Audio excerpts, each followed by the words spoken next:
जी अस्सलाम वालेकुम, welcome to our channel. दुनिया की जो टॉप न्यूज़ है, इंटरनेशनल न्यूज़ है, उस पर बात करने की कोशिश करते हैं। पहली खबर हम लेते हैं जापान से। जापान के जनूब मगरबी जापान में टोकारा जज़ायर 21 जून से लेकर अब तक 1000 से ज़्यादा ज़लज़ले आ चुके हैं, जिनमें 3 जुलाई का ज़लज़ला भी शामिल है, जिसकी शिद्दत 5.5 थी। अगरचे कोई बड़ा नुकसान नहीं हुआ, लेकिन बार-बार आने वाले झटकों ने रहायशियों को फ़िक्रमंद और नींद से दो चार कर दिया है।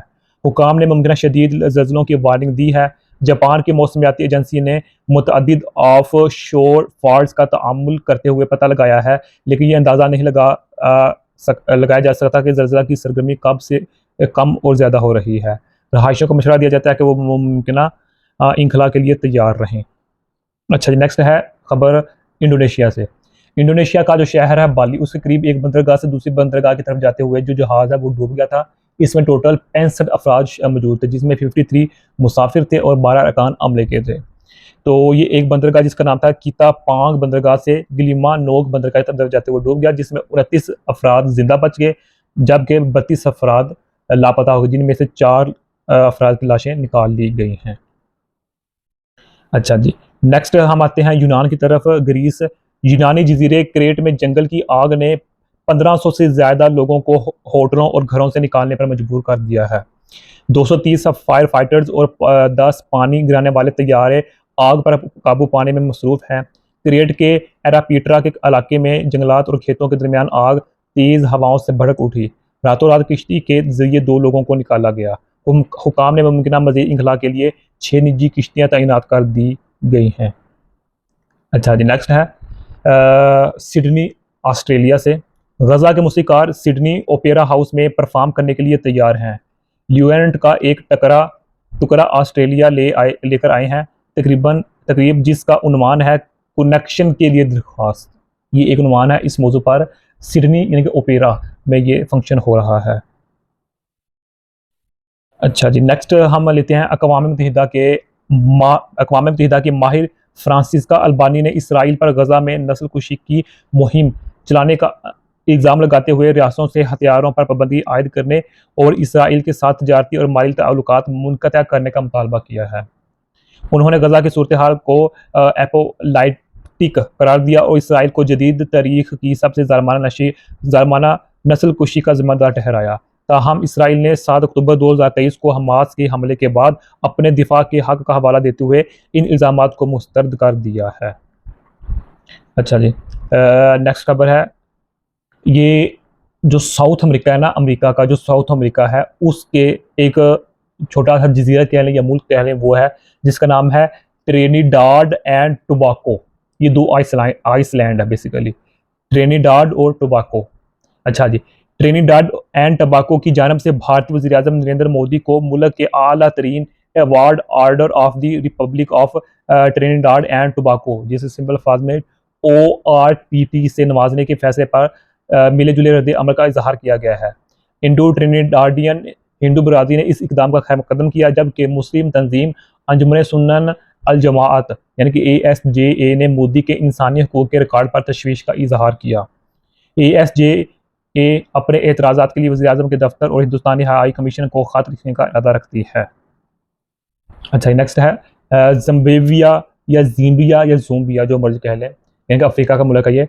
ज़ीम्बिया के जनूबी लबांगो नेशनल पार्क में वॉकिंग सफारी के दौरान 2 ख़वातीन सयाह बरतानिया से, एक नंबर 1 बरतानिया से ताल्लुक़ रखने वाली 68 साला ईस्टर्न जेनेट टेलर और दूसरी न्यूजीलैंड की थी, जिसकी उम्र थी 67 साला, जिसका नाम था एलिसन जेन टेलर। ये दोनों अलमनाक तौर पर एक हाथी की जद में आकर हलाक हो गई हैं। हाथी जो अपने यानी कि बछड़े की हिफाजत कर रहा था, यानी कि अपने बच्चे की हिफाजत कर रहा था, सफारी गाइड्स ने उसे रोकने के लिए गोलियां चलाने के बावजूद खवातीन पर इल्ज़ाम लगाया। बदकिस्मती से गाइड हमले को रोकने में नाकाम रहे और दोनों खवातीन मौका पर ही हलाक हो गई। ये वाकया मादा हाथियों की जारहाना नौयत को उजागर करता है जब वो अपने बच्चों की हिफाजत करते हैं। ज़िम्बिया के कौमी पार्कों में इसी तरह के वाकया रूनुमा होते रहते हैं। गज़ा फ़लस्तीन पर आते हैं, उससे न्यूज़ है आज की कि गज़ा शहर में इंडोनेशिया के हॉस्पिटल के एक डायरेक्टर डॉक्टर मरवान अल सुल्तान, एक सीनियर डॉक्टर, ख़ानदान के अफराद समेत इसराइली फ़ज़ाई हमले में मारे गए। अल्लाह अकबर। फ़लस्तीनी वज़ारत सेहत ने इसराइल पर जानबूझकर तिब्बी और इंसानी इमदाद की टीमों को निशाना बनाने का इल्ज़ाम आयद किया और इसे घिनौना जुर्म करार दिया।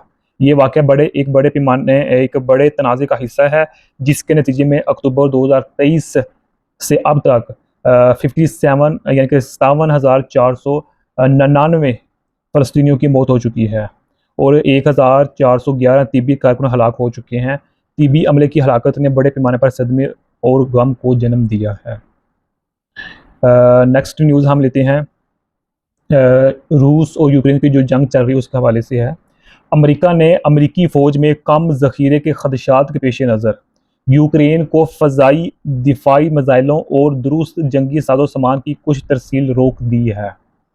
इस फैसले से रूसी ड्रोन और प्रोजेक्टाइल का मुकाबला करने वाले फ़ज़ाई दिफ़ाई मुदाखलतकारों की तरसील मुतासर होती है। यानी कि अब जब यूक्रेन के पास हथियार ही नहीं जाएंगे तो वो किस तरह रूस का मुकाबला करेंगे। यूक्रेन यूक्रेन क्योंकि यूक्रेन को जो सपोर्ट है वो यूएस और यूरोप से ज़्यादा मिलती है। अच्छा जी, नेक्स्ट है तुर्किया से खबर है।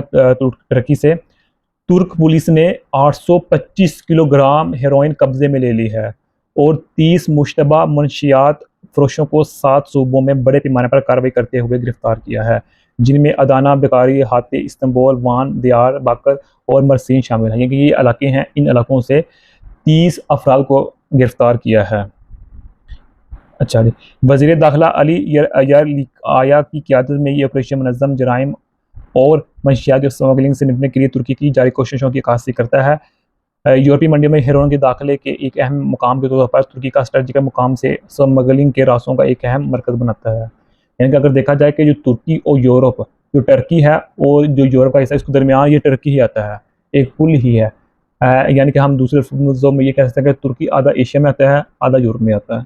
ठीक है, तो बेसिकली जो ये हेरोइन पकड़ी गई है ये एशिया से, यानी कि तुर्की से यूरोप की तरफ स्मगलिंग होनी थी, लेकिन ये बड़े पैमाने पर ये पकड़ी गई है। नेक्स्ट हम बात करते हैं कनाडा और यूएस यानी कि अमेरिका की, क्योंकि हम जानते हैं कि जो कनाडा का अभी रिसेंटली इलेक्शन हुआ है, तो उसके जो वज़ीर आज़म है कनाडा के, वो डोनाल्ड ट्रंप पर इल्ज़ाम लगाते रहे हैं, यानी कि उन पर ज़ुबानी तौर पर सख्त मजाज रहे हैं, क्योंकि इलेक्शन था, अब वो जीत चुके हैं। तो अब जो कनाडा के वज़ीर आज़म है वो उनका जो है दिल नरम हो गया, ये समझ लें ट्रंप के लिए। दूसरी रेलेवेंट खबर है, ऐसा लगता है कि व्हाइट हाउस यानी कि अमेरिका ने अपना रास्ता हासिल कर लिया है, क्योंकि कनाडा के वज़ीर आज़म मार्क कार्नी ने मुल्क के डिजिटल सर्विसेज टैक्स को ख़त्म करने पर इत्तफाक किया है। इस इक़दाम का मकसद अमेरिका के साथ ताअतुल का शिकार तजारती मुज़ाकरात को बहाल करना है। टैक्स जिसने अमेज़न, मेटा, गूगल और एप्पल जैसी अमेरिकी टेक कंपनियों को निशाना बनाया, कनाडा के सार्फिन से हासिल होने वाली आमदनी पर 3% टैक्स आयद करने के लिए मुकर्रर किया गया था।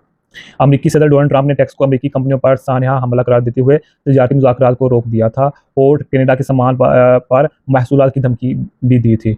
दोनों ममालिक अब 21 जुलाई 2025 तक एक जामिया तजारती मुआहदे को हतमी शक्ल देना चाहते हैं। कनाडा की हुकूमत डिजिटल सर्विसेज टैक्स एक्ट को मनसूख करने के लिए कानून साजी करेगी।